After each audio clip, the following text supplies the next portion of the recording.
Welcome to the podcast. Podcast berkualitas di luar kelas.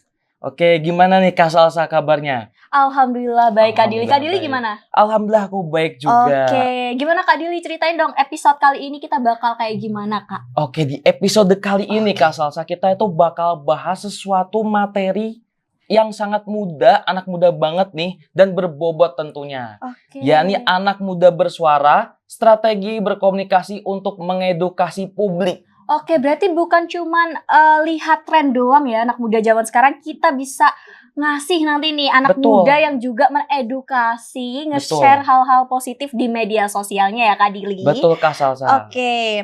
Dan untuk mengulik lebih dalam lagi nih, kita tuh bakal datengin dua narasumber yang sangat-sangat inspiratif banget. Oke, siapa aja tuh Kak kira-kira? Nah, yang pertama ini seorang anak muda yang sangat berprestasi.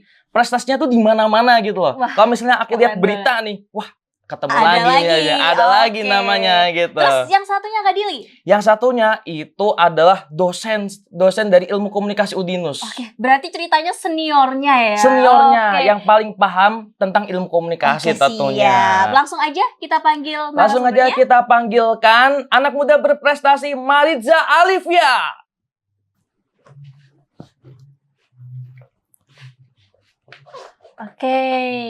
Oke, halo, selamat pagi Maritza. Selamat pagi, Kak. Oke, cantik banget ya Kak anak mudanya. Wah, Ternyata keren banget sih. udah cantik, berprestasi lagi ya. Oke. Kita langsung panggilin dulu aja narasumber yang kedua biar langsung duduk di samping kakak anak muda yang Boleh Kak berprestasi. Salsa, boleh.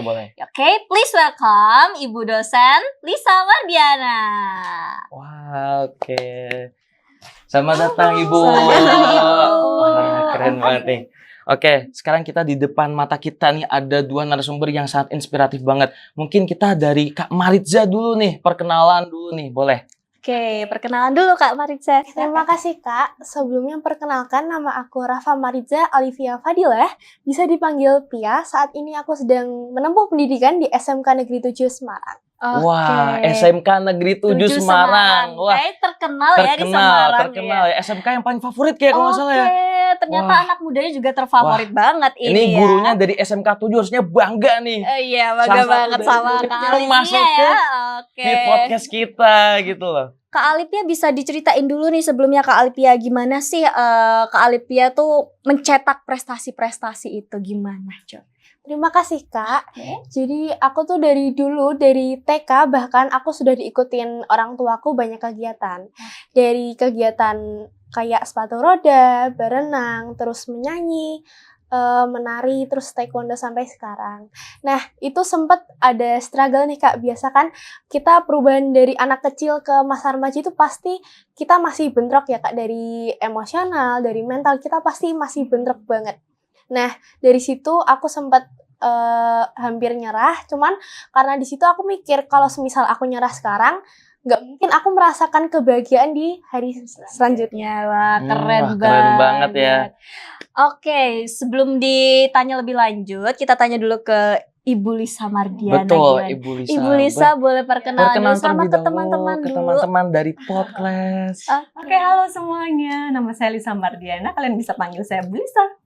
Aja ya. Oke, Oke, siap. siap. Ibu Lisa ini merupakan dosen ilmu komunikasi, Betul. khususnya lebih tepatnya adalah Kepala Program Studi Ilmu komunikasi. Keren banget. Pokoknya teman-teman. Oke, gak cuman Bu Lisa yang keren banget. Di Kak Alipia ini, dia juga seorang anak muda yang berprestasi Kak Dili, yakni di mana dia merupakan finalis Putri Kebaya Jawa Tengah. Wah. Terus mengikuti komunitas juga, komunitas di Wah, Ajeng, keren banget. Semarang. Wah. Dan juga sekarang mencalonkan diri di Duta Genre ya. Nah, gimana tuh ceritanya kok dari kecewek-cewekan Putri Kebaya terus jadi ke Duta Genre, dimana itu tuh bener-bener kayak rada melenceng tapi Agak melenceng iya, ya, tapi ranahnya itu kan beda gitu loh. setuju Mungkin bisa banget. diceritain kali Boleh. ya. Jadi gini, Kak, cerita awalnya itu dulu waktu SMP ini sempat ada cerita kurang mengenakan di hati ya, Kak. Oke. Dari situ aku berusaha untuk mencari jalan keluar. Terus setelah itu aku mencari di sosial media nih. Tapi sebelum mencari di sosial media itu sudah beredar dari kakak-kakak Duta Genre tahun 2024. Nah, dari situ aku kayak stalking gitu, kayak wah kayaknya seru juga nih, karena kan kita di situ mempelajari tentang kesehatan mental, life skills, terus kesehatan reproduksi, terus dan lain-lain sebagainya. Nah, dari situ aku tertarik dari Putri Kebaya itu tertarik untuk mengikuti Duta Genre tahun 2025.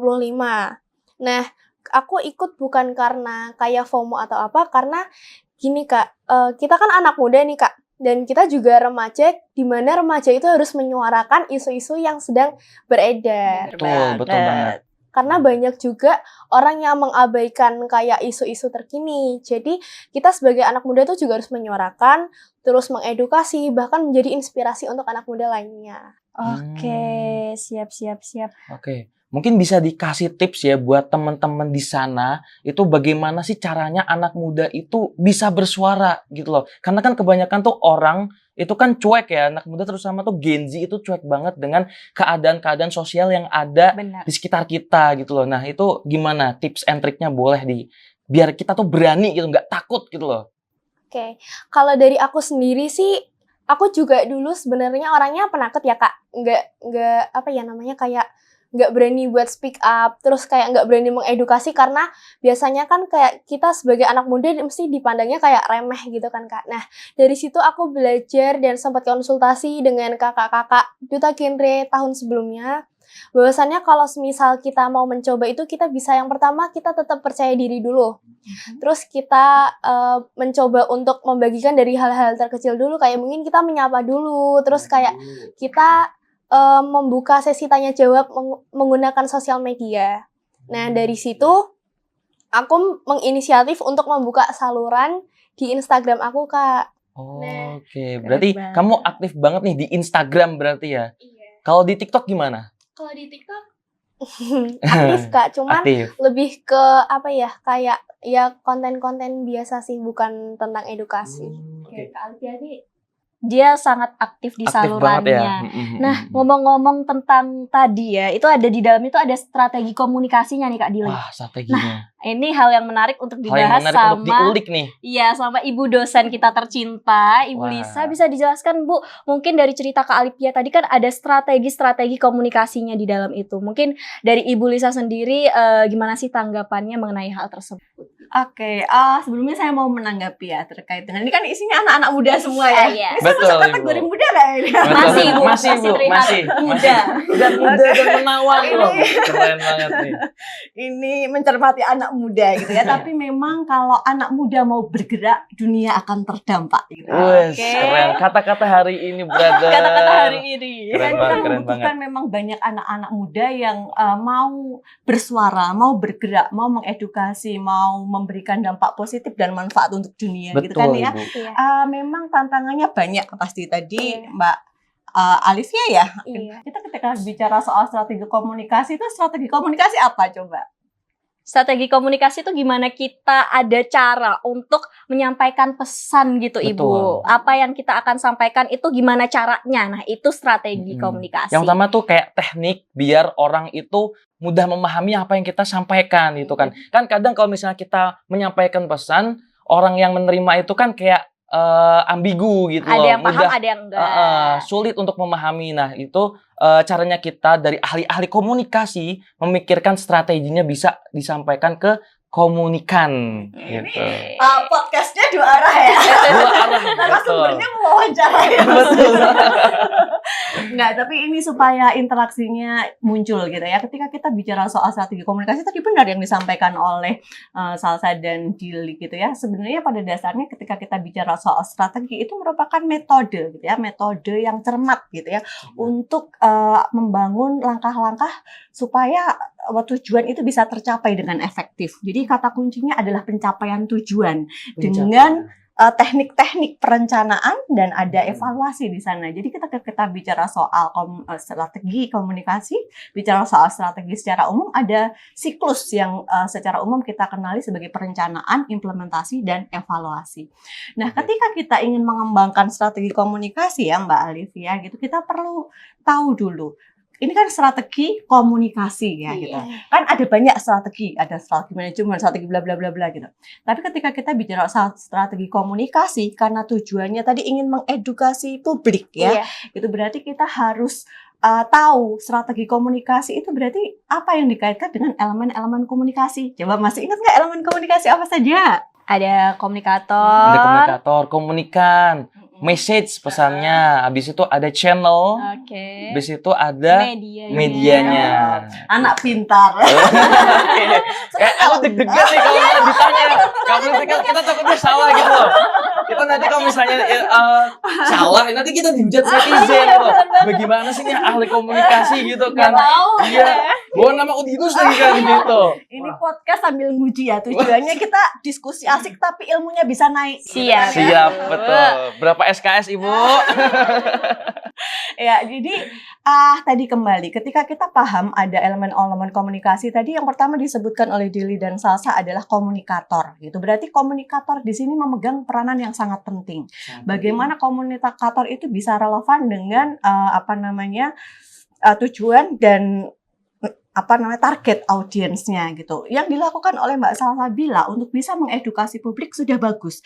Kalau kita hanya orang biasa, tidak punya kapabilitas, tidak punya kredibilitas, kira-kira bisa nggak mengedukasi sampai mempengaruhi besar ke audiens kita?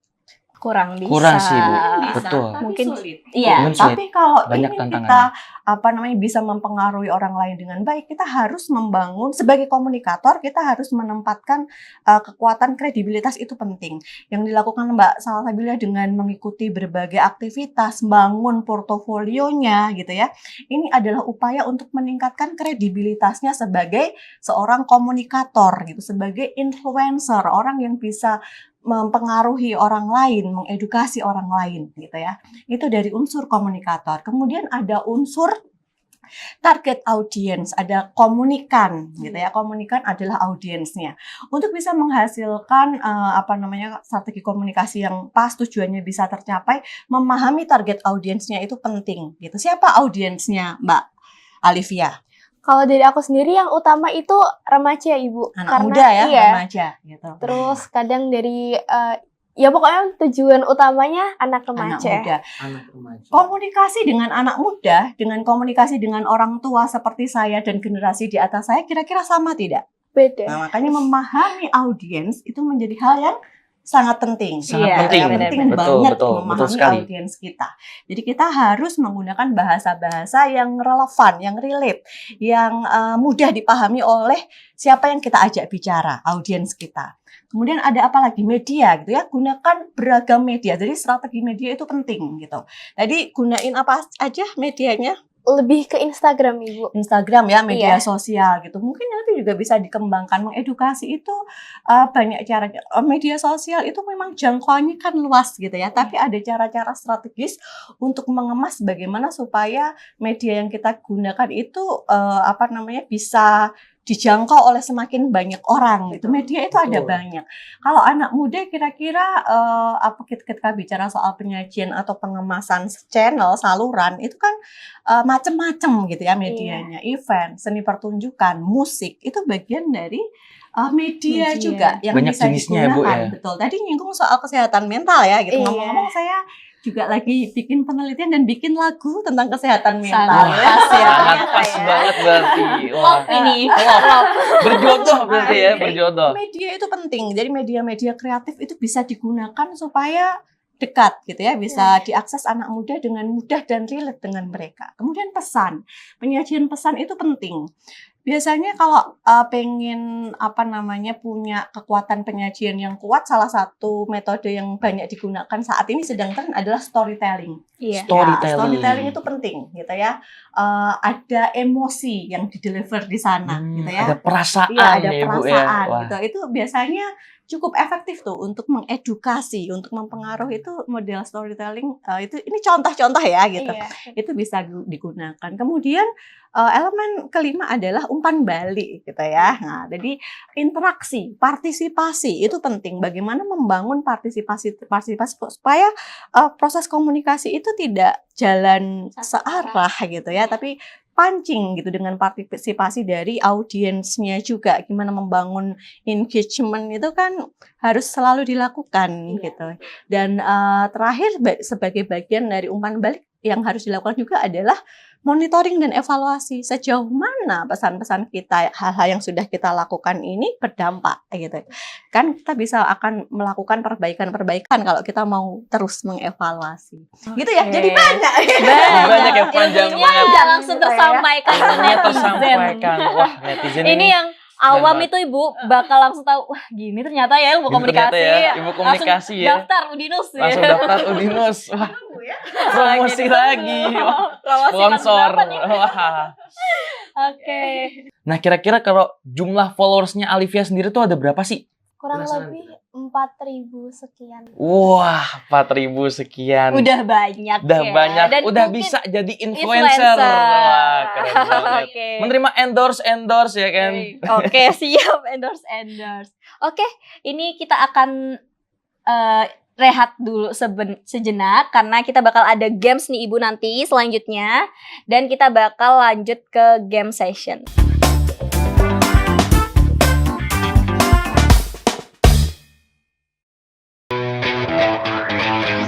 Fakultas Ilmu Komputer Universitas Dian Nuswantoro.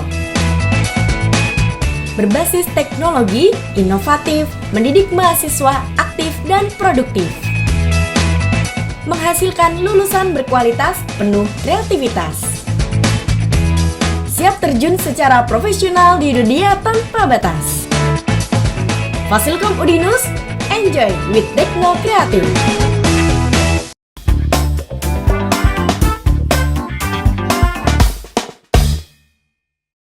Oke, Bu Lisa dan Kak Alivia, kita bakal masuk nih ke segmen santai tapi tetap bermakna yang kita namain Speak Up or Chill. Nah, untuk situasinya yang kasih tahu aku apa Kak Salsa nih? Kak Dili aja. Nanti jadi games ini tuh bakal dikasih situasi sama Kak Dili dan Kak Alivia sama Ibu Lisa nanti bisa menjawab mau speak up di situasi itu atau mau chill aja gitu. Oke? Paham? Oke, langsung aja Kak Dili. Situasi yang pertama apa? Silahkan. Oke, situasi pertama ada teman nyebarin berita hoax di grup kampus.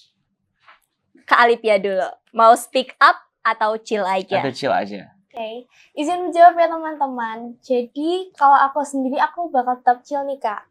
Kenapa aku memilih chill? Karena itu kan beritanya tidak benar.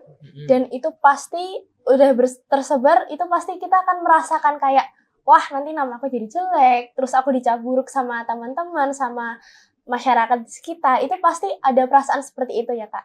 Nah tapi aku biasanya ketika ada masalah seperti itu, aku selalu menyarankan untuk teman-teman atau mungkin ke diri aku sendiri kalau terjadi di diri aku biasanya memilih untuk cuek aja. Karena ya itu tadi, itu kan beritanya tidak asli dan cuman beredar dari mulut ke mulut atau bahkan dari informasi yang tidak relevan. Oke, berarti Kak Alivia ini tipe-tipe Tipe yang chill, yang gitu. adem-adem aja Oke, gitu gak mau ya. ada masalah Gak ya, mau ada masalah, pengen teman-teman tuh. hidup tuh lempeng. Iya bener lempeng banget, aja, hidup lurus lempeng gitu. aja, gak usah sepaneng. Gak usah Oke. sepaneng. Mungkin Ibu Terus Lisa, dari Ibu Lisa gimana? Mau speak up atau chill aja nih Bu? Ini anak muda ya ini. Kalau saya milih yang sama nanti dikirain ikut-ikutan ya. Aduh, jadi FOMO ya nanti ya. Alasannya kan beda Ibu. Oh, iya. Alasannya ya beda Ibu. Kalau saya sih mungkin coba untuk speak up ya, karena kalau dibiarkan hoax itu kan bisa berdampak. Ada istilah kalau zaman dahulu orang tua dulu bilang fitnah itu lebih kejam daripada pembunuhan. Betul Ibu, betul. Betul Betul sekali. sekali. Ya, kalau hoax itu kemudian dibiarkan, kita bersikap apatis, cuek gitu ya dengan hoax-hoax yang ada itu, kalau nanti lama-lama jadi orang melihat bahwa oh ya udah nggak apa-apa, itu biasa, itu sesuatu yang natural aja terjadi di era sekarang gitu ya. Jadi kalau saya memilih untuk speak up gitu, mengedukasi bahwa ketika kamu melakukan hoax itu dampaknya bisa berbahaya loh gitu. Sehingga Berbahaya. iya, bisa sangat berbahaya tadi ya. Betul, Iya, betul, betul. Bisa Melebihi ranah fitnah kan? pembunuhan. Fitnah. Oke. Bisa kemana-mana ya, Bu Iya, ya. bisa kemana-mana. Jadi ada kayak salah paham Betul. gitu kan. Jadi mengedukasi, menyampaikan pentingnya mengantisipasi, melakukan literasi, menghindari hoax itu saya kira harus terus digaungkan gitu supaya tidak menjadi kewajaran yang dianggap natural dan akhirnya di generasi sekarang dianggap ya udah nggak apa-apa, biasa aja gitu. Oke. Oke, lanjut kita ke situasi yang kedua, Kak Salsa. Apa Oke, itu? Apa itu Kak Dili? Silahkan. Oke, untuk situasi keduanya adalah orang tua nggak setuju kalau kamu jadi konten kreator karena takut yang namanya itu nggak jelas. Oke, Gitu. mulai dari Ibu Lisa dulu. Tadi Ibu udah Lisa tahu. dulu. Iya. Ini saya sebagai orang tua apa sebagai Persepsinya bisa Anaknya dua ya. Persepsinya bisa dua gitu. Ya, kalau saya sebagai orang tua gini, kita kan melihatnya dalam perspektif masa kini ya gitu ya. Konten Betul, Ibu. kreator itu kan bagian dari profesi kekinian yang faktanya memang secara materi juga bisa menghasilkan, secara manfaat ketika itu dikembangkan dengan baik bisa menjadi manfaat yang luas gitu. Jadi kalau saya akan memilih ya speak up, nggak apa-apa gitu. Anak muda itu sekarang profesi itu berkembang sedemikian rupa. Jadi it's okay gitu dengan berbagai profesi sepanjang itu bermanfaat nggak masalah kok. Bahkan kalau mau jadi anak mahasiswa ilmu komunikasi gitu ya, konten kreator itu sesuatu yang didorong karena konten kreator itu bisa jadi influencer tadi ya, bisa Influencer. mempengaruhi, Bisa menghasilkan cuan ya, Bu mengedukasi ya. dan bisa menghasilkan cuan, menghidupi diri sendiri sehingga nanti bisa bermanfaat untuk dirinya, keluarganya gitu ya, dan bisa menjadi mandiri gitu, nggak bisa berkembang gitu ya, saya kira itu. Oke. Itu persepsi dari Ibu Lisa Iya. sebagai orang tua. Wah, kayaknya Oke. kalau misalnya anaknya pengen jadi konten kreator, bakal didukung didukung banget. banget ya. Didukung Mau banget. deh jadi Dorong ya, anaknya dorong. Bu Lisa, Mau deh boleh daftar tuh gimana ya? jadi Oke. menantunya mau. Oke. Oke. Selanjutnya dari Kak Alivia Kak nih, Alivianya gimana dulu. pandangannya? Kalau aku sendiri tetap pilih speak up, Kak. Tapi sebelum aku jelasin, ini aku bakal mengulas ulang tentang komunikasi efektif orang tua terhadap anak remaja. Oke, Wah, keren. Ada keren tutorial. banget. Ilmu ada nih. Ini ilmu lagi. Kalau Ilmu tadi lagi. strategi komunikasi, ini ada lagi. Knowledge lagi, Oke. teman-teman. Langsung jelasin aja. Ini kan sebenarnya kalau semisal ada orang tua nih, Kak, kayak mengatakan bahwasannya ketika anak menjadi konten kreator itu hal yang tidak jelas, terus tidak bermanfaat dan lain-lain sebagainya. Justru itu akan membuat mental anak atau kepercayaan diri anak itu menurun karena komunikasi efektif orang tua terhadap anak remaja itu yang pertama tidak mengkritik, terus mendukung apa yang anak mau dan memahami perasaan anak itu sendiri, terus harus bisa kayak menjadikan anak itu sebagai teman atau sahabat. Nah, dari situ aku memilih untuk speak up karena itu kan kayak kita ingin mengembangkan diri kita sendiri. Nah, kalau semisal dari persepsi anak kan mungkin kayak kalau dari sisi egonya mungkin aku butuh branding nih, Kak, kayak gini-gini segala macam. Cuman kalau semisal dari orang tua mungkin kan itu tadi nggak jelas ya. Jadi kalau semisal ada pertentangan di antara anak dan orang tua, kita harus bisa menjelaskan manfaat, terus kayak manfaat jangka panjangnya tuh apa kayak gitu. Oke, berarti ada komunikasi antara anak dan orang tua, Orang tua, ya. Orang betul. tua jadi teredukasi nih Iya, ya. betul banget. Jadi biar anak muda itu gimana? biar Ini mah kayak anak muda sosialisasi tuh gimana? parenting Iya, namanya ya. Karena sulit ya memahami bahasa Gen Z itu susah ya gitu. Generasi saya ini kan generasi milenial ya masuknya. Betul. Berkomunikasi dengan Gen Z itu gak mudah loh gitu. Gen Z itu punya karakteristik yang unik, yang kadang-kadang kita sebagai generasi milenial itu kadang-kadang yang muncul gemesnya, pengen cupit gitu ya. Ini kenapa ditunda-tunda, kenapa santuy-santuy kayak gitu ya. Santuy-santuy. santai banget. Tenang, terselesaikan, teratasi gitu. Tapi yang di sini gemes sendiri gitu Iya. kan ya. Ada perspektif yang berbeda antara generasi yang berbeda. Jadi ketika anak itu bisa mau masuk gitu ya, mau menjelaskan ke orang tua gini loh, yang kuinginkan itu begini. Ayo ajak aku berkomunikasi dengan cara seperti ini. Nah, itu bagus. Nah, Berarti keren ada banget. komunikasi dua arah yang terjalin dan itu Terjalin. klop harus Saling klop ya. mengerti. Harus saling mengerti, terbuka benar, dan saling mengerti. berempati. Betul. Oke Kak Dili. Next section, apalagi Kak Dili? Oke, next session kita bahas ulas kesimpulan dari pertemuan ini. Oke.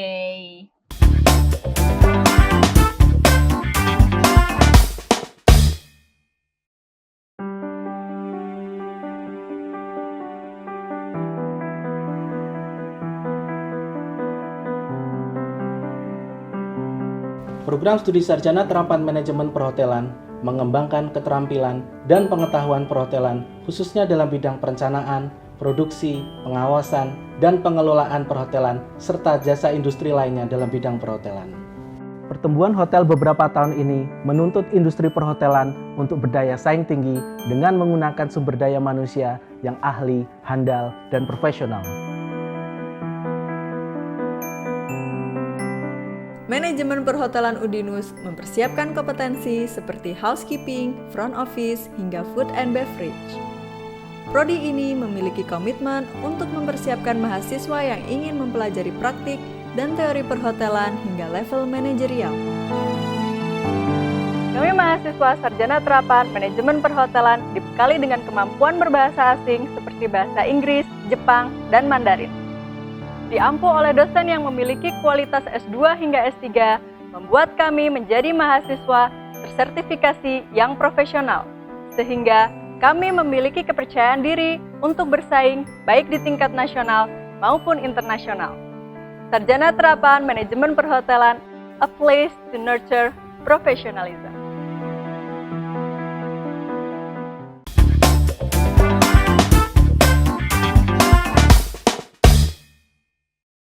Mungkin dari tadi kita bahas kesana kemari sampai ada dua edukasi ilmu, Dua dari edukasi. ilmu komunikasi sama efektivitas komunikasi dengan orang tua ya.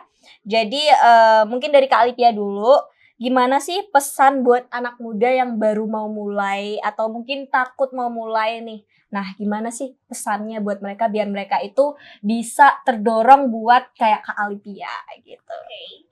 Halo semuanya, untuk kalian anak muda di luar sana yang mau untuk menunjukkan prestasi, terus berinteraksi dengan teman-teman sebayanya, kalian itu jangan takut untuk memulai, karena kalau semisal kalian takut, kalian nggak akan ada di tahap selanjutnya.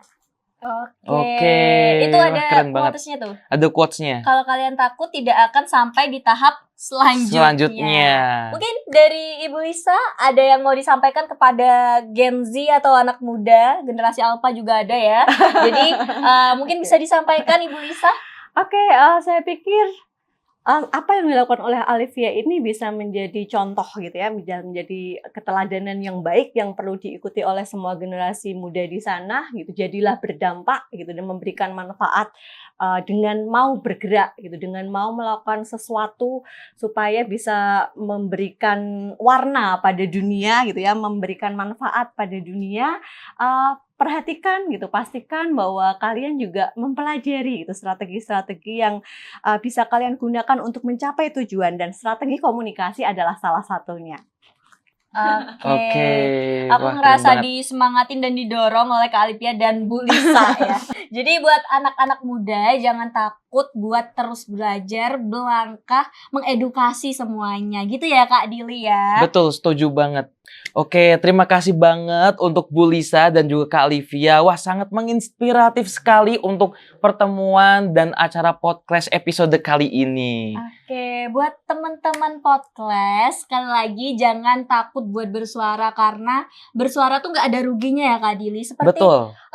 Kak Alipia, anak muda yang udah pandai bersuara, dan senior kita Ibu Lisa yang selalu menyuarakan suara-suara anak muda sehingga sekarang tuh terpandang keren lah sebagai Kaprodi Ilmu Komunikasi Udinus kita tercinta. Oke Kak Dili, sampai ketemu di podcast selanjutnya. Jangan lupa tonton terus The Podcast Podcast berkualitas di di luar kelas. Dadah. Bye-bye.